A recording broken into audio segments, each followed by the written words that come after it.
Education is changing faster than ever.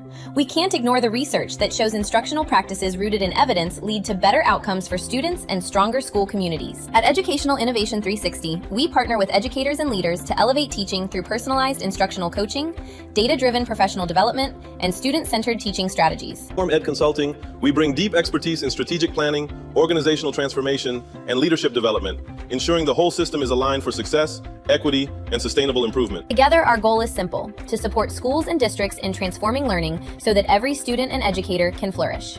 Stay informed, stay innovative, stay student-centered. Subscribe to Educational Innovation 360's YouTube channel to get the latest news and updates. Hello, everyone. I'm David Johnson of Transform Ed Consulting. It is my pleasure to have as our guest today, Antonio Aguilar Diaz, PhD. Antonio is a lead bilingual psychologist, School District U46 in Elgin, Illinois. He is a bilingual school psychologist and educator with extensive experience supporting culturally diverse student populations. He specializes in conducting comprehensive psychological evaluations, interpreting assessment data, and collaborating with multidisciplinary teams to develop effective individualized interventions. Antonio is committed to promoting equitable educational outcomes through culturally responsive practices, data-driven decision-making, and a holistic approach to student development. Thank you for being with us this afternoon. Thank you for inviting me, and greetings to your audience. It is my pleasure to have you here, and I am looking forward to a stimulating conversation. Tell us about yourself. Where did you attend school? How did you get into the school psychology business? Or do you consider yourself an educator? Do you consider yourself a psychologist? How'd you get here? Okay, let me see if I can address all of the points that have been, let's say, comprised in your question. I come from a family of educators. My maternal grandmother was a retired teacher. Her sisters were also retired teachers, and my grandfather, my maternal grandfather, that is, even though he worked as an attorney, but one of the jobs that he had before he became an attorney was as a night school principal. So he also had a background in education. And then when I was growing up, I absorbed all that. But I actually contemplated about pursuing a career in education. But once I actually was doing my undergraduate studies, I discovered school psychology by accident. And once I discovered school psychology, that's when I decided that that's what I wanted to become.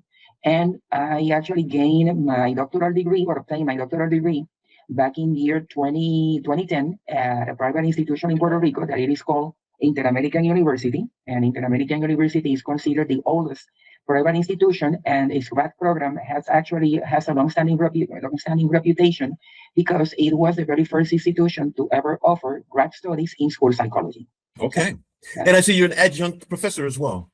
And I have been an adjunct professor. I actually began my college teaching career while I was still living and working in Puerto Rico. And then when I relocated to the States, I actually had the privilege to work at an institution that is no longer in business, or at least on the campus. Let me make it clear that it is called Sistema Universitario Ana Jiménez, because the thing is that it is an institution that began in Puerto Rico, but then they decided to expand into the mainland United States about offering both undergraduate and graduate studies, mainly aimed at a Hispanic population that would come from Mexico, Central and South America. For all of these, let's say, a student population to be able to obtain a college degree, and also with the advantage on which they will engage into a bilingual model, on which it is called the 50-50 model. And basically, since the teaching modality or instructional modality was comprised of accelerated courses that would only meet for 5 weeks, then from those 5 weeks, three will be taught in Spanish, two in English, and then the last meeting it will be like the 50-50, which is like part of the class will be taught in English and then the other half of the class will be taught in Spanish. So I did that for about 4 years. And then out of personal reasons, I relocated to Illinois, and I actually taught an online course for one of the oldest institutions in Puerto Rico that ever offered grad studies in psychology. Right. Not necessarily school psychology, that it is called Carlos Albizu University, that they also have a campus in Miami, Florida.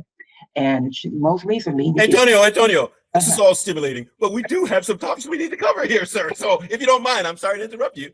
Okay. But the title of our conversation today is Shared Leadership for Student Success the role of school psychologists and principals. We have 3 bullets to cover: shared vision and leadership, data-driven decision-making, supporting staff, and building capacity. Where would you like to start, sir? I would like to start with the shared vision and leadership. Okay, let's jump in. Go ahead. What is the definition of vision? That my definition of vision is one in which we have like a clear goal to achieve, and that clear goal is stated in a transparent manner that everybody, not necessarily the principal or the school psychologist, should involve the whole staff, will be clear about what is expected.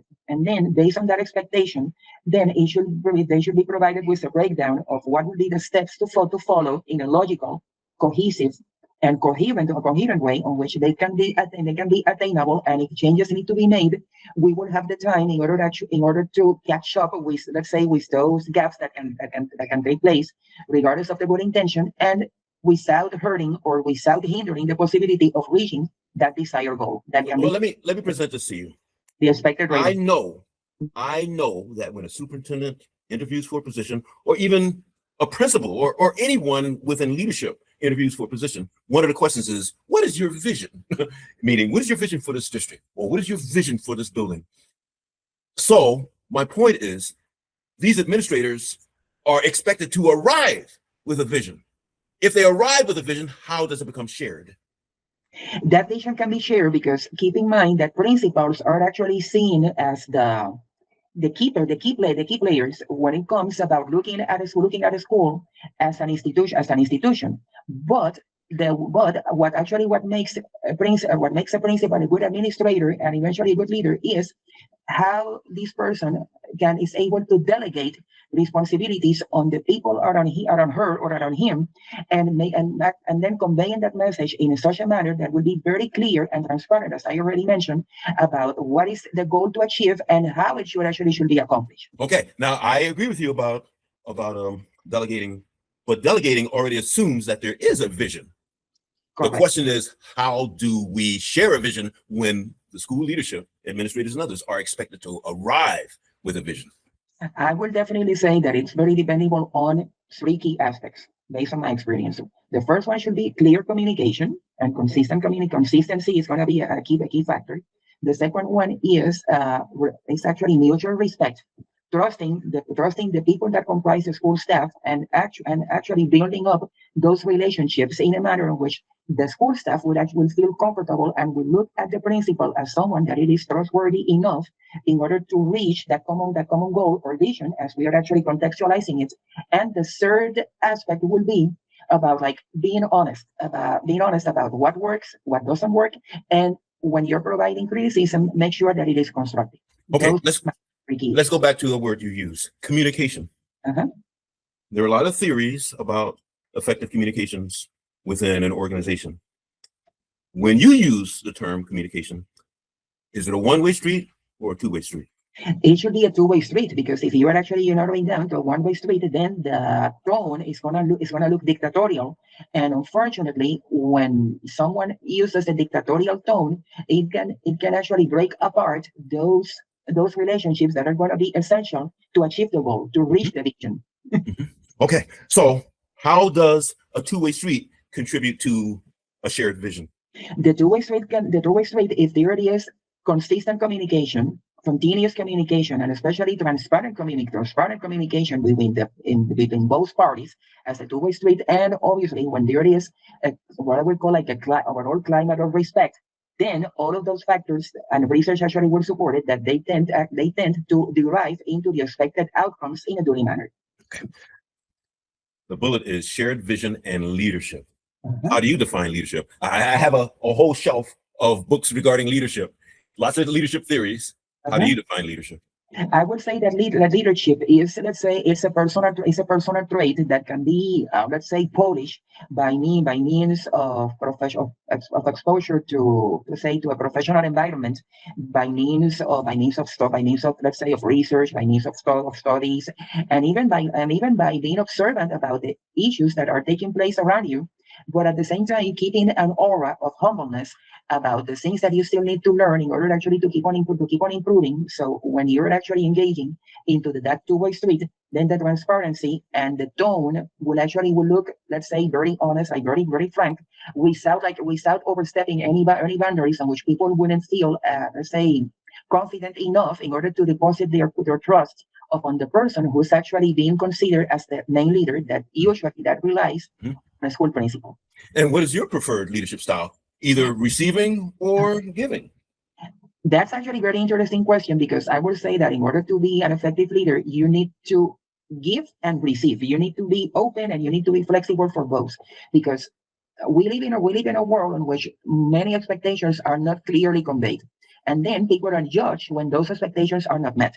But then that would bring back to the basic question, which is, but were those expectations clearly addressed when the professional relationship began? Most of the times, and it tends to be very common in various educational scenarios across the nation, and I would even dare to say probably across the world, on which people will begin a position and then they feel like they have been thrown into the lion's cage without a whip or without any prior notice about the perils or about the potential dangers, if you want to call it somehow, that will actually are pertainable to the job or to the role that you're going to be fulfilling. Okay. All right. Well, I think we've done a nice job of discussing that particular bullet, shared vision and leadership. Next is data-driven decision-making. Go for it. Okay, well, I'm actually a very big fan of qualitative data, because my experience is that it tends to be overlooked, because I have to be objective. I cannot blame the people who will focus mostly on quantitative data. But unfortunately, quantitative data doesn't really account about who is the student or who is this population that we are working with. We need to look from a broader perspective and actually from a broader scope about what are the key elements or what are actually the variables that might have been influencing the achievement and the learning process. So what people will say, oh, but those are minor details, but hey, don't jump out of the gun way too quickly, because what you would describe as a minor detail might be the key piece that would make the whole puzzle actually reach out to some sensical logic about how the goals can be achieved, or what kind of supports are needed in order to help the student reach his or her outcomes. Antonio, I have a lot of questions. Well, when you say that you use qualitative data, the light came on in my head. It says, of course, he's a psychologist, so he understands that numbers don't mean everything. But at the same time, and I'm looking at your bio, he specializes in conducting comprehensive psychological evaluations, interpreting assessment data. So that means you're a numbers guy too. So how do you meld the quantitative and the qualitative? Let's say that it takes a long while in order actually to tone your speech in a manner that will be both teacher friendly and parent friendly. One of the trends that I have noticed that it has actually changed for the best over the 32 years that I have been in the field is the fact that way back in the days, I'm talking about probably that would give you an idea about how old I am. That's when I attended grad school. The trend was that you would simply describe the student in terms of the psychometric properties that will be embedded into the instrument. And let's say, as a hypothetical example, that the student performed in the average range. Okay, that's good, but what does average mean? Does it mean that the student was able to meet expectations, or if the student is above or even below those expectations? So you need to break apart from that, let's say, from that technical language, and make sure that you're conveying a message about why why the student is struggling, what are the reasons for which the student is struggling, and then make sure that you can actually provide like some ideas, whether you want to call them recommendations or suggestions, on which how that learning experience and that how overall learning potential can be promoted effectively. So what you need to know, or at least you need to be familiar with all of that, let's say, with all of that numerical terminology, or that, which is actually like a technical jargon, because you don't know, you're not fortune tellers, you don't know what kind of like population or what kind of audience you're going to be dealing with, and there are people that they feel most comfortable focusing on just, let's say, on those statistics parameters that are used in order to describe the student performance. So Antonio, some people will argue that a reason they'll use quantitative data is that it better manages bias. I've taken courses on qualitative studies, and I actually taught qualitative studies in the graduate course and research methods. How do you manage bias when you are making qualitative assessments? I'm very appreciative that you asked me that question, because that is something that has become, let's say, kind of like my personal goal when I actually decided to accept the challenge of relocating permanently to the States in order to respond to a job offer, which is the one that I currently hold. So you need to be aware that when you come up to a certain context, that we bring up our own self. So you need to open yourself to in order to become like much more familiar with the particular dynamics that foreigners or people who will come from a different ethnic background that yours are going to bring up to the table, because those things that at times we can take for granted might have a different meaning, might have like a different. So how do you manage that bias? How? What do you do? But so I will in fact, I know there are things we can do in our heads to manage bias. So how do you manage your bias? The thing is that we need to work with our cognition, and the other aspect is that we also need to work on our communication. And when it deals with communication, you need to be honest and you need to be frank about the things that you know and the things that you don't know, and actually be humble enough in order to apologize when unconsciously you have actually might have made a comment that might have sound offensive to the other party. Because at times I have done it. Because I first began my career, Dr. Johnson, I was actually at a middle school that was comprised of a very diverse population. And then one of the challenges that I had to face was testing a Polish student. And then I was under the assumption that just because he was, let's say, knowledgeable of English language, that he wouldn't need an interpreter. But then I said, no, decisions are going to be made based on my findings. And then these decisions are going to be crucial for the students' overall development and actually overall future. So I need to be fair and provide him like some accommodations that might not hurt the standardized process that I need to follow, but at the same time, that will be fair enough for him to be able to attain his best. So I actually spoke to one of his teachers. I actually sat down with the teacher, trained her, and the teacher was very, very good about, let's say, igniting or promoting the cooperativeness and the willingness that you will expect to be typical within a test-taking scenario. Beautiful, beautiful. Okay, you sort of touched this. Now let's go right into it. Sure. How do you help people make decisions using data, whether it be quantitative or qualitative or mixed methods? How do you help people make decisions? As a matter, now that you brought up mixed methods, that's more of my approach. Actually, the way in which we will look at a student performance will be, you will notice that there is I used the wrong word. There's more of a tendency to focus on just the numbers. But the numbers do not attain like the full picture about why the student is struggling. So the second step will be, okay, to conduct what we psychologists call an ecological assessment. That means that you can conduct like a series of interviews, and this is where the qualitative data comes into practice, on which you will interview the teacher, conduct observations, and you will interview more than one teacher, because at times the perceptions are going to be like a key element that might either promote or even place obstacles to the overall development. So you need to be very clear that you actually want to try to be as objective as possible, and make sure that you don't base your decisions just on a single individual's perception. Great. That was a great answer. Thank you very much. That was a great answer. All right, Antonio. Please call me David too. I heard you say Dr. Johnson. I thought, who's that? But we have one more bullet here: supporting staff and building capacity. Oh, I'm going to get you some good questions for this one. Go ahead. So jump into it, sir. I'm open for it. So the way in which I would describe the building capacity is that we need to focus on what we have been doing well, what we have been doing right, because my experience has been that I have been under the supervision or under the scrutiny of educational leaders that, even though they mean well, but the way they will convey a message is like focusing on what we have done wrong. But if we change the tone, then not only you will change the tone, you will also change the climate. And if you're able to change the climate by simply tweaking on the way in which you will use your words, on the way in which you will address your audience, then chances are that you are going to be able to promote a sense of cooperativeness, and it's also a sense of integrity and a sense of communion, on which we will look at the whole building as an integral part of the the societal elements that can promote or that can enhance the student performance and the student overall potential, learning potential. So what would be your definition of support? In fact, I have heard many teachers say, I don't get any support from the principal. I don't get any support. So what would be your definition of support? Or it can have like various layers. It cannot actually be minimized or reduced only to a single element.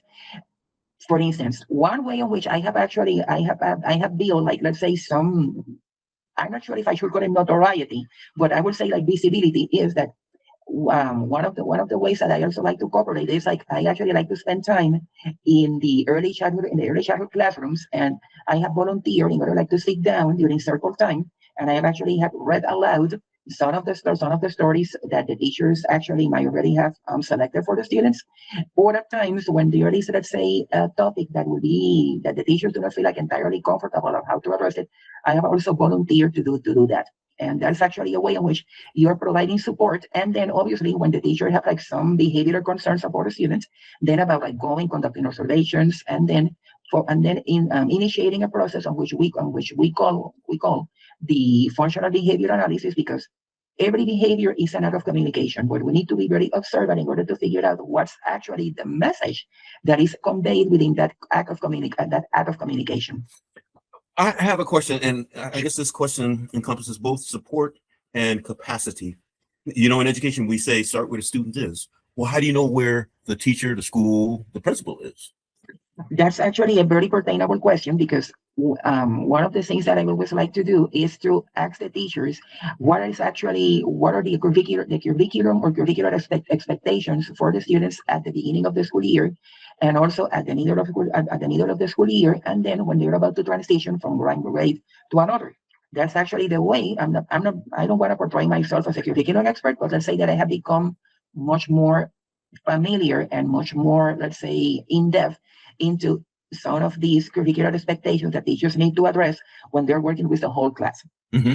One way. Then at least I have been fortunate enough that our principal always makes it very clear what are the district's expectations for the whole school year, and then they address that by means of rigor and rigorosity, and within that criteria, then how that criteria can be translated in a manner that would be, let's say, very concrete for the teachers.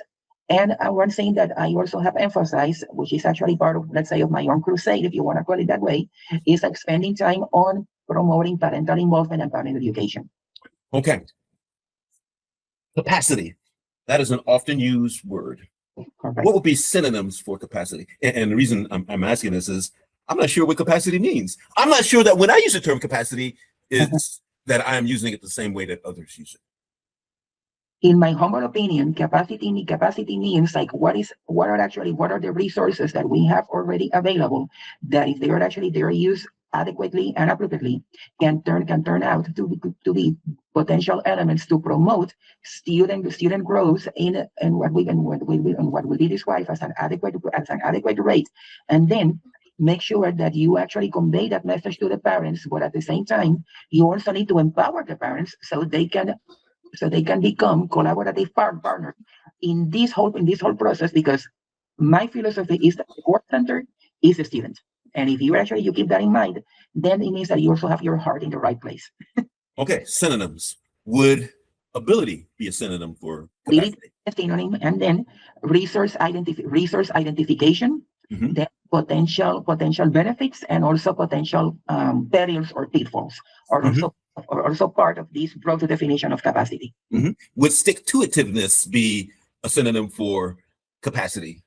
Definitely, you need I will reframe it. I will call it consistency, because at times one of the things that I have observed here in the years that I have spent living in the mainland USA is that there are like good intentions, and actually they